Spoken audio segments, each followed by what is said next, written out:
Hello everyone. आज मैं आपको बताने वाली हूँ कला एकीकरण परियोजना यानी कला एकीकृत परियोजना के बारे में, जिसको हम इंग्लिश में आर्ट इंटीग्रेटेड प्रोजेक्ट बोलते हैं।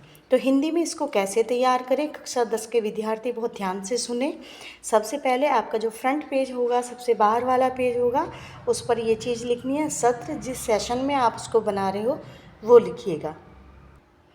कला एकीकृत परियोजना जब हम बनाते हैं तो उत्तर प्रदेश जो हमारा प्रदेश है उसके साथ साथ अरुणाचल प्रदेश को भी जोड़ते हैं।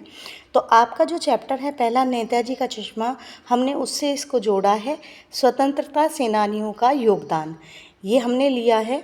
अब इसमें हमें 2 उत्तर प्रदेश के स्वतंत्रता सेनानियों के बारे में लिखना है और 2 आगे अरुणाचल प्रदेश के स्वतंत्रता सेनानियों का योगदान, ये हमने अपने प्रोजेक्ट को, अपनी परियोजना को नाम दिया है।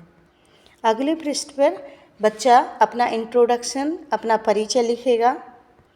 परिचय में उसे अपना नाम, कक्षा, विभाग यानी सेक्शन, विद्यालय और प्रस्तुतकर्ता और प्राप्तकर्ता ये लिखना है।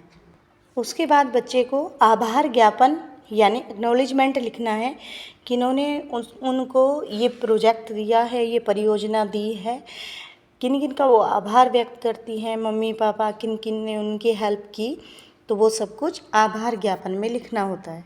उसके बाद अनुक्रमणिका यानी आपका इंडेक्स होगा, जिसमें आप क्रम संख्या यानी सीरियल नंबर, दिनांक, डेट और शीर्षक जो आपके टॉपिक हैं वो लिखेंगे और टीचर के सिग्नेचर का स्पेस छोड़ेंगे। उसके बाद लिखेंगे प्रस्तावना, ये जो विषय है, इस परियोजना को जो बच्चे ने प्रस्तुत किया है उसमें उसने क्या क्या चीज़ें जानी, क्या क्या चीज़ें सीखी, वो सब कुछ प्रस्तावना में लिखना होता है। उसकी सोचने समझने की क्षमता कहाँ तक विकसित हुई, उसे क्या नई जानकारियाँ प्राप्त हुई, ये बच्चा लिखेगा। उसके बाद जैसे ही मैंने आपको बताया था उत्तर प्रदेश के 2 स्वतंत्रता सेनानियों के बारे में लिखना है, तो बच्चे ने यहाँ पर रानी लक्ष्मीबाई के बारे में लिखा। उनके जन्म से लेकर और उनके पूरे जीवन की कहानी बच्चे ने लिखी और साथ ही साथ बाएं पृष्ठ पर उनका चित्र भी चिपकाया। अगले पृष्ठ पर बच्चे ने उनके वैवाहिक जीवन और उनके स्वतंत्रता संग्राम के बारे में लिखा। ये देखिए 1857 का विद्रोह, उनका क्या क्या योगदान रहा। साथ ही एक चित्र और बच्चे ने चिपकाया।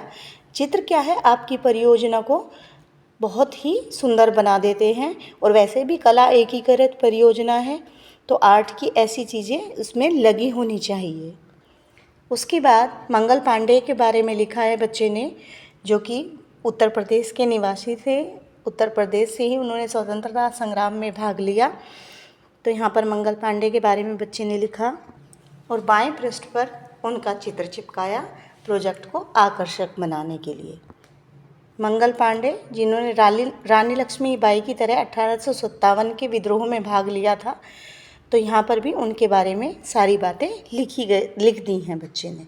उसके बाद उत्तर प्रदेश के स्वतंत्रता सेनानियों के बारे में लिखने के बाद शुरू किया गया है अरुणाचल प्रदेश के जो स्वतंत्रता सेनानी हुए हैं उनके बारे में। बच्चे ने लिया है मेधी राजा और यहाँ पर मेधी राजा का चित्र भी उसने चिपका दिया है।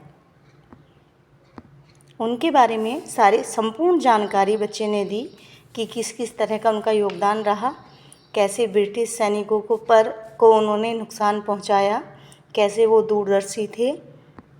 अरुणाचल प्रदेश की एक और स्वतंत्रता सेनानी मोजी रीबा, इसके बारे में बच्चे ने लिखा, विस्तार पूर्वक लिखा और साथ ही बाएं पृष्ठ पर उनकी एक फ़ोटो भी बच्चे ने चिपकाई हुई है प्रोजेक्ट को आकर्षित बनाने के लिए। फिर अगले पृष्ठ पर भी उनके बारे में विस्तार पूर्वक लिखा। उसके बाद बच्चों ने निकाला निष्कर्ष कि क्या निष्कर्ष निकल के आया इस परियोजना को बनाने में, उनके बारे में क्या नई चीज़ें सीखी, इस परियोजना को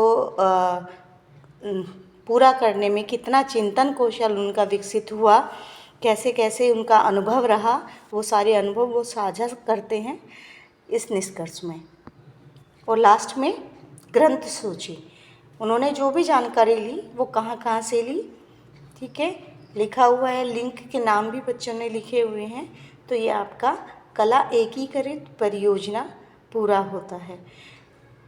गर्मियों की छुट्टियों में आपको इस तरह के प्रोजेक्ट दिए जाएंगे। आई होप आप लोगों को ये सब क्लियर हो गया होगा और हिंदी में कला एकीकृत परियोजना बनाने में आपको कोई भी परेशानी नहीं आएगी। आपको कला एकीकृत परियोजना की सारी बातें क्लियर हो गई होंगी और आप आसानी से ये परियोजना कार्य कर सकते हैं, मुझे पूरा विश्वास है। अब वीडियो पसंद आई है तो लाइक तो बनता ही है, शेयर करिए और ज़्यादा से ज़्यादा सब्सक्राइब करवाइए और साथ ही साथ बेल आइकन दबाना ना भूलें। Thank you.